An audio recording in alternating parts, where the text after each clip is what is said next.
I was just a child when the stars fell from the skies, but I remember how they built a cannon to destroy them, and in turn how that cannon brought war upon us. War was an abstract idea, nothing more than a show on TV. As a child, I only saw it as something that happened in some faraway land. Until that final day of summer. One day while on my way to school, I looked up in the skies. A sound like distant thunder. In the blue skies far above me, contrails drew dizzying circles around in a crazy waltz. A battle in the beautiful skies far away. I could not tear my gaze away from them. From the war. As if to graze the hills and streak past me. The fighters played the cat or the mouse in turn as they climbed swiftly into the sky.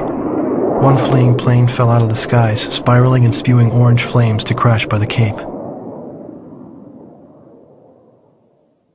The same Cape where my family lived.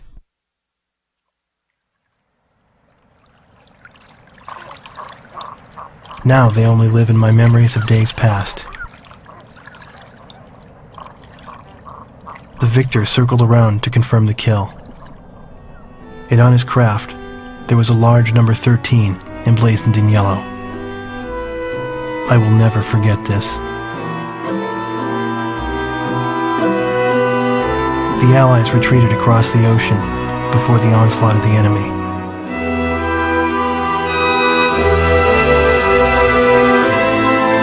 Our little town in the heart of the mainland fell into deep isolation.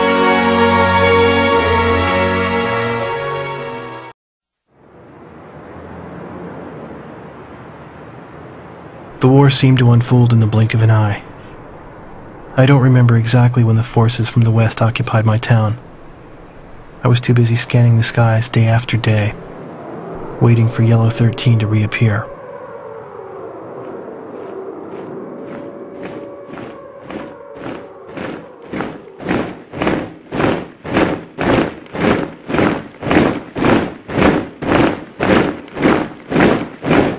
Before I knew it, everything changed. The language they taught us at school. Our friendly local sheriff disappeared and was replaced by foreign MPs. In the beginning, some people secretly tuned into broadcasts from North Point on their parabolic antennas. But as time passed, the broadcast no longer came in. Maybe the satellites were destroyed. All non-military computer networks were shut down. Gasoline was rationed to civilians. Though we lived in the 21st century, we were reduced to using crystal radios and horse-drawn carts. I moved in with my uncle in town, who used to be a taxi driver. Out of gasoline and out of work, my uncle did nothing but to drown himself in drink. I earned my keep by playing the harmonica in the town bar, the one thing I was good at. I'd play for sullen occupation soldiers in exchange for their charity and loose change, and used the money to support my uncle and myself. My uncle trash-talked the barkeep who catered to the enemy soldiers, but he never refused the money I brought home. As for myself, I had a crush on the barkeep's only daughter, who was a little older than me.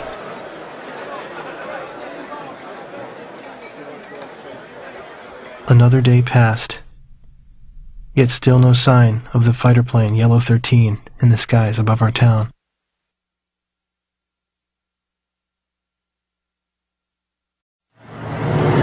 One night, a spirited group made their way to the bar, chased out the sullen army grunts, and commandeered the place.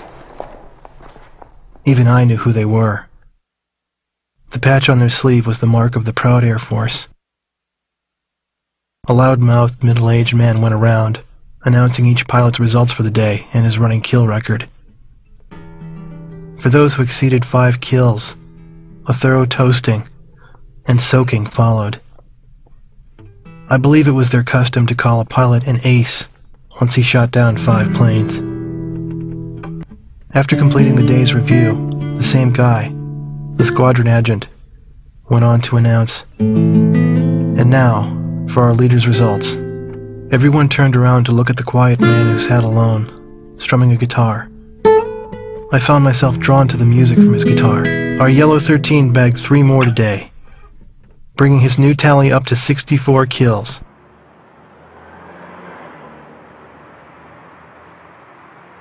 With a tentative smile, the man with the guitar turned to me and asked me to accompany him on my harmonica.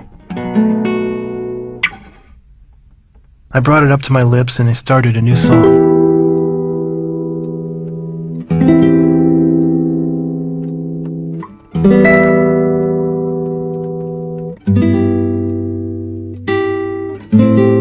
I had finally found him.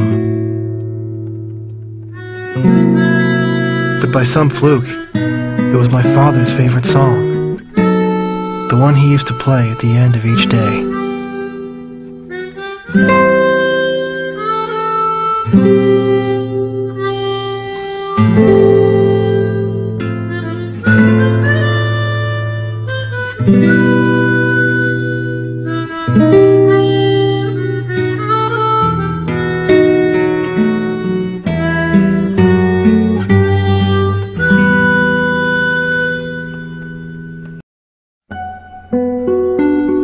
Freeway under construction in a wheat field outside of town.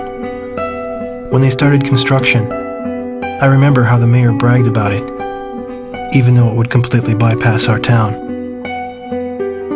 The freeway became the occupation force's makeshift runway, and the unfinished tunnels their bunkers. This was their base. They were the elite flight squadron chosen to protect the cannon. Ironically, the same cannon that was created to shoot down the asteroids became a catalyst to the war.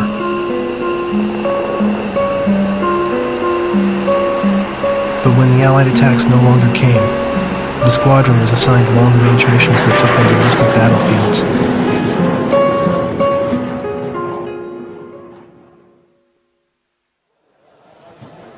I thought of the words I would use to confront him and bided my time. Although I harbored these feelings within me, I could never get close to him.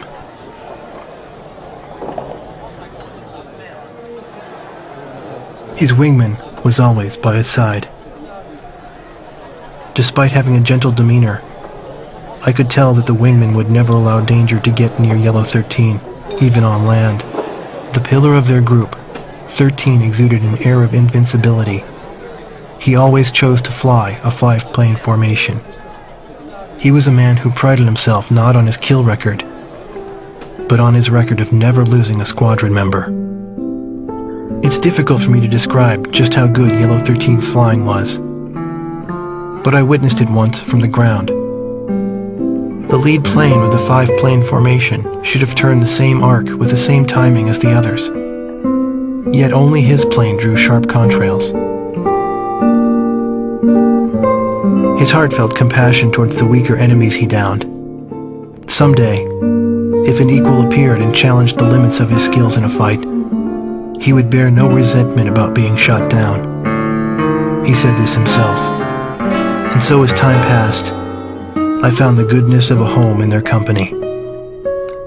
Leaving them was no longer an option for me now. At some point I realized my uncle, my would-be guardian, had vanished. Maybe the secret police dragged him off for some drunken comment he made. Maybe he chose to disappear. I didn't have anyone to turn to, so I found myself living as if I were a member of the Yellow Squadron.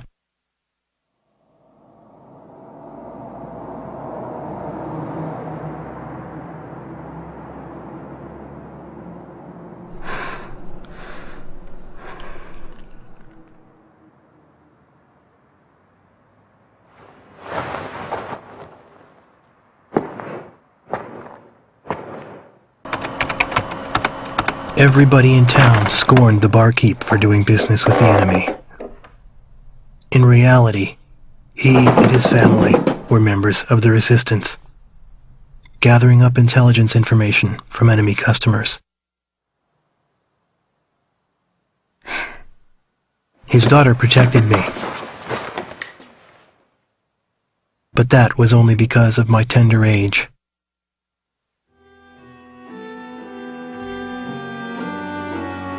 The barkeep and his family were the real heroes, while I, on the other hand, found a haven among the enemy.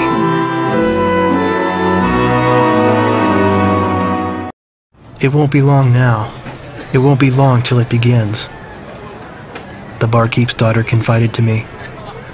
As a member of the resistance, she eagerly awaited the Allied counterattack on the mainland. What will happen to these people when the Allies come? I asked, to which she frowned. We'll run them out. This is our town. But I knew she didn't mean that from the bottom of her heart. 13 had captured her heart. I knew this from the way she shot jealous glances at his wingman. As other pilots rotated out of Yellow Squadron, Yellow 4, 13's wingman, always stuck by his side, even on land. The only female pilot in the squadron, she had Yellow 13's absolute trust as his wingman.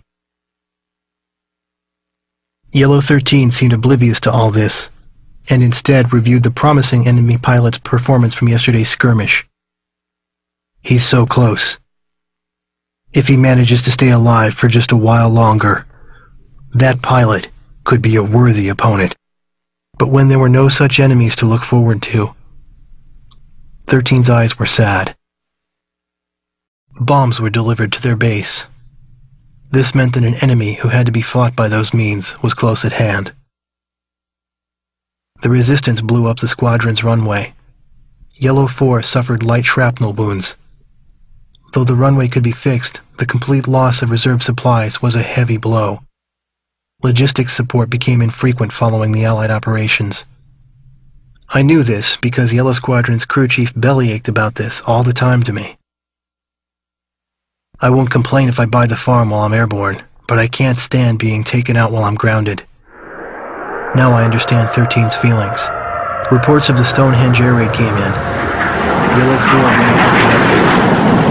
With no bombs, her plane was light. But her plane was in bad shape. It needed an engine replacement badly. Though he lost 4, 13 never openly showed his sorrow. But I found out. He was alone, quietly gazing at the handkerchief Yellow 4 left behind. When he felt my eyes upon him, he said, "No matter what, she can't complain. She went up with her plane in disrepair. Pilots are responsible for their planes." He then went on and spoke of the time when they first met. He spoke of when she was just a girl, before he trained her, before she became a fighter pilot. His words weren't directed at me in particular. He was keeping a precious memory alive by speaking those words. The hint of perfume on her keepsake handkerchief. Yellow Squadron's pilot turnover ran high. The skilled ones went in to shore up other units while rookies with little airtime transferred in. Yellow 13 posted an Allied paper faxed over by headquarters. It praised the pilot who destroyed Stonehenge. 13 said to everyone, "Look, here's something worthy of praise. Even among the enemy there are men like this. Not all of them are despicable bastards who rob our wings through cowardly sabotage." I stared at the barkeep's daughter as she winced at those words.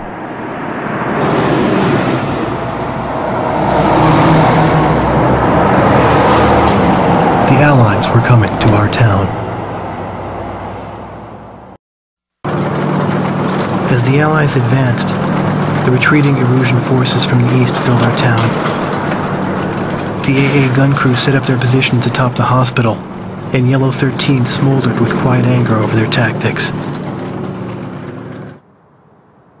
Nights were long, with the town's mandatory blackouts. The barkeep's daughter tried to plant laser transmitters for detonating explosives. She got caught.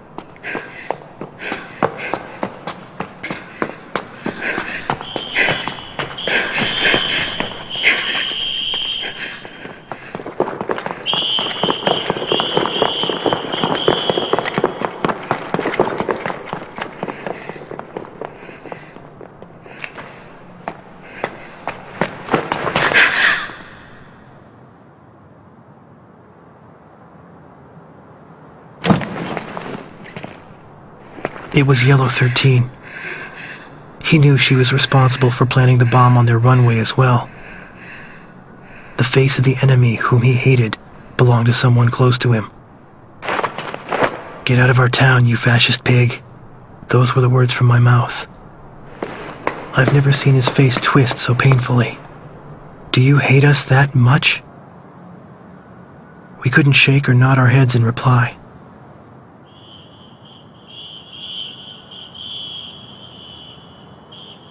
It seemed like an eternity passed before he said go and released us.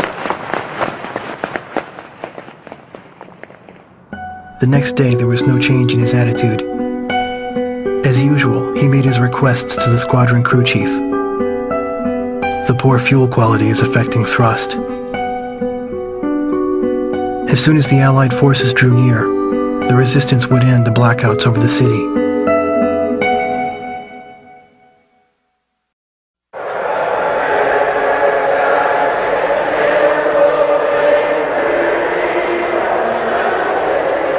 Singing.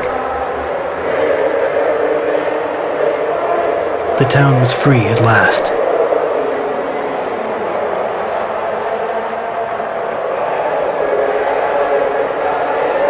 During the night raids, the AA gunners had strafed the town in an attempt to shoot down low-flying aircraft. The town militia had now rounded up these gunners. They retreated as well, and now their quarters stood empty. After what seemed like a long absence, Allied aircraft soared overhead. I wondered if the fateful enemy ace, the one that Yellow 13 longed to meet, was among them. What would happen if they ever came face to face? I fell in with the routed Erusians and followed after the squadron. Yellow 13's body vanished into the blue skies, never to return to Earth. Only a single handkerchief fluttered down from the sky where he disappeared.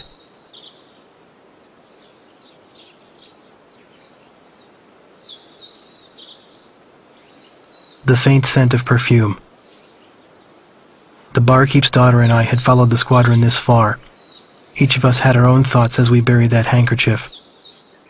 It no longer mattered to me whether that was 13 or 4's grave. Their memories blurred together as one, and left the realm of reality like a dream.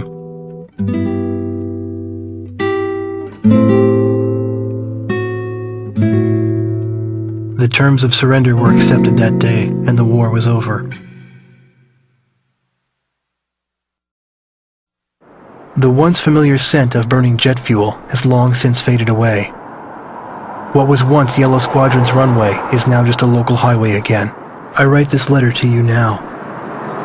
I know it must have brought him unexpected joy to have an opponent like you at the end of that meaningless war. At least that's what I want to believe.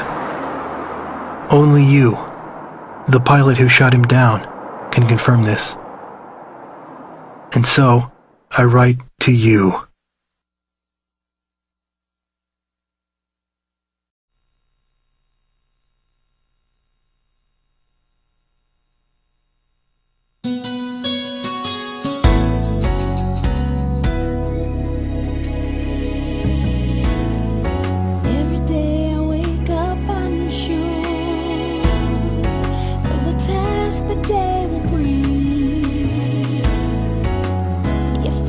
Disappointment.